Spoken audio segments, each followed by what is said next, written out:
Assalamualaikum. Hari ini kita nak belajar tentang kegunaan benda hidup dan benda bukan hidup. Sebelum kita belajar tentang kegunaan benda hidup dan benda bukan hidup, cikgu nak terangkan dulu objektif pembelajaran dan kriteria kejayaan. Okey, yang pertama, objektif pembelajaran pertama adalah memerihalkan ciri-ciri benda hidup. Okey, lepas habis pembelajaran hari ini, cikgu harap kamu dapat ingat balik sekurang-kurangnya 3 ciri-ciri benda hidup. Tentang ciri-ciri benda hidup ni kita dah belajar minggu lepas. Jadi, cikgu harap kamu boleh ingat balik sekurang-kurangnya 3 ciri-ciri benda hidup. Kalau lebih, lagi bagus. Objektif yang kedua dan yang ketiga adalah menyatakan kegunaan benda hidup dan benda bukan hidup di persekitaran kamu. Jadi selepas cikgu terangkan tentang kegunaan, contoh-contoh kegunaan benda hidup dan benda bukan hidup, cikgu harap kamu dapat menyatakan sekurang-kurangnya 2 kegunaan benda hidup dan 2 kegunaan benda bukan hidup yang ada di sekeliling kamu.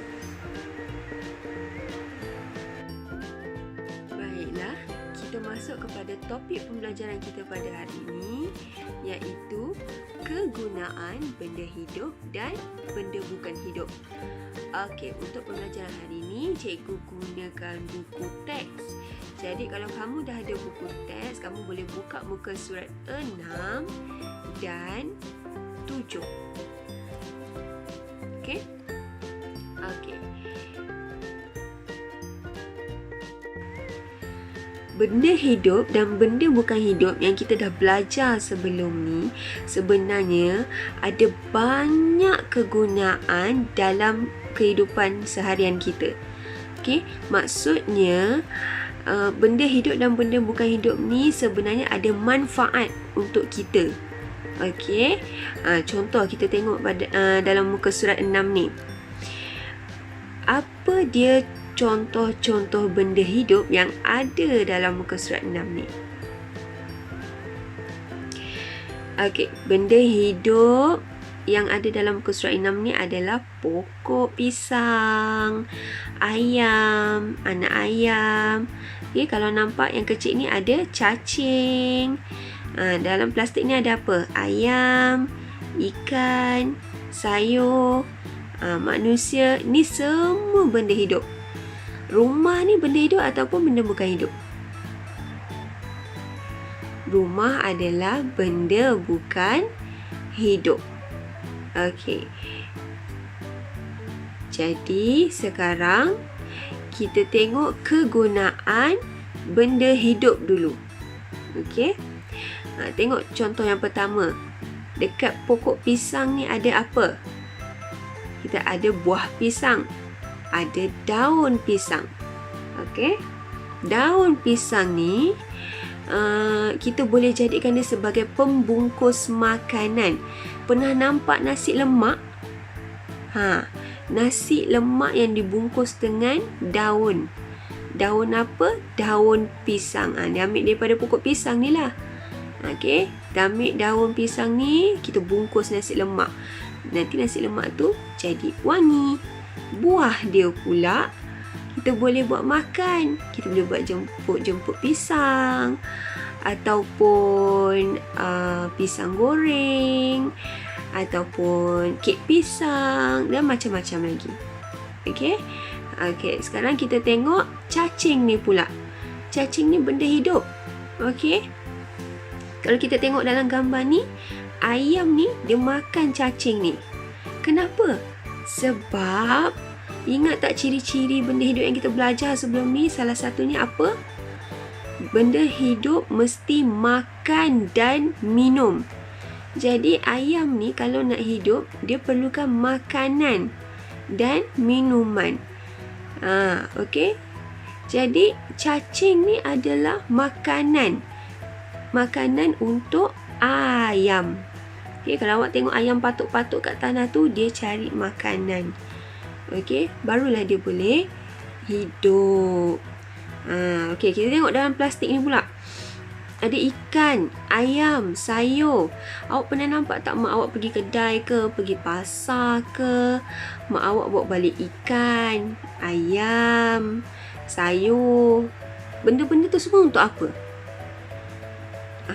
Benda-benda tu semua untuk dimasak. Dimasak, lepas masak, awak makan. Itu salah satu ciri-ciri benda hidup. Kita perlukan makanan. Apa yang kita makan? Kita makan ikan, kita makan ayam, kita makan sayur. Okey. Alright. Seterusnya, sekarang kita tengok contoh benda bukan hidup. Kita tengok dekat muka surat 7 ni. Apa dia contoh benda bukan hidup? Kita ada rumah. Apa lagi? Kita ada penyapu. Kita ada motor. Kita ada apa lagi? Langsir. Pun benda bukan hidup. Okey? Nenek ni benda hidup ke benda bukan hidup? Nenek ni benda hidup. Kan manusia. Okey. Sekarang kita tengok kegunaan benda bukan hidup. Contoh yang pertama adalah rumah. Rumah ni benda bukan hidup. Tapi apa kegunaan rumah ni? Kenapa kita kena duduk dalam rumah? Tak boleh ke kita tidur je dekat luar? Atas tanah ke? Kat tepi jalan ke? Boleh tak? Boleh je kalau awak nak. Tapi kalau kita dah ada rumah, kita duduklah dalam rumah. Sebab rumah ni dia digunakan untuk berlindung daripada hujan dan panas. Kalau awak duduk kat tepi jalan, confirm awak kena hujan. Mesti juga awak kena panas. Kalau ada petir, mungkin dah kena disambar petir. Okey? Tu kegunaan rumah, untuk melindungi diri kita daripada kena hujan, panas. Ada satu lagi. Rumah ni melindungi diri kita daripada binatang buas.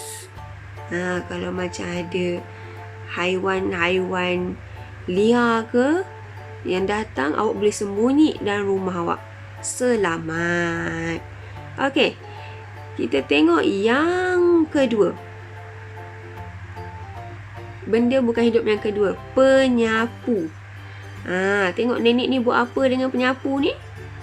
Nenek ni gunakan penyapu untuk bersihkan persekitaran rumahnya. Okey. Tu dia kegunaan benda bukan hidup. Kegunaan penyapu. Okey. Sekarang kita tengok motor ni pula. Motor ni benda bukan hidup ke benda hidup? Motor ni adalah benda bukan hidup.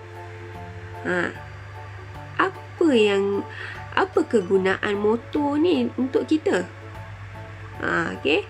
Motor ni digunakan untuk bergerak dari satu tempat ke satu tempat. Sama juga dengan kereta ataupun basikal. Okey. Tu kegunaan dia. Apa lagi? Pakaian. Baju dengan seluar. Pun benda bukan hidup.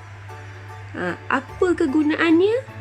Kegunaannya adalah untuk melindungi diri kita daripada kotoran, ataupun kalau kita ni dalam Islam, pakaian ni adalah untuk menutup aurat. Tengok nenek ni pakai tudung. Tudung ni digunakan untuk menutup aurat. Okey. Baik. Habis dah penerangan tentang kegunaan benda hidup dan benda hidup. Okey. Tadi tu cuma sikit. Sebenarnya ada banyak lagi contoh lain. Okey. Jadi sebelum cikgu mengakhiri video pembelajaran kita pada hari ini, cikgu nak bagi tahu tugasan untuk hari ini. Ada 2 tugasan. Okey, tugasan yang pertama adalah nampak gambar rakaman ni? Maksudnya apa? Kamu kena rakam video. Apa yang perlu ada dalam video tu? Yang pertama, kamu kena menyatakan 2 benda hidup dan 2 benda bukan hidup. Kemudian, kamu nyatakan kegunaan benda hidup dan benda hidup, benda hidup dan benda bukan hidup yang kamu dah pilih tadi. Alright? Tugasan yang kedua adalah apa dia agak-agaknya maksud buku dan pensel ni. Okey. Kamu dah pergi sekolah ambil buku latihan kan? Jadi kamu kena lengkapkan latihan tentang topik pembelajaran kita pada hari ini. Latihan tu ada pada muka surat 7 dan 8. Ini dia latihan yang ada pada muka surat 7 dan 8. Okey, buat 2 muka surat je, tak banyak. Okey, kalau kamu tak ada lagi buku latihan atau kamu belum ambil lagi buku latihan di sekolah, okey, kamu boleh print PDF yang cikgu akan bagi ni. Kemudian buat. Okey, dah siap, boleh hantar pada cikgu. Tugasan 1 dan tugasan 2. Itu sahaja pembelajaran kita untuk hari ini dan minggu ini. Jumpa pada sesi pembelajaran minggu hadapan. Bye. Assalamualaikum.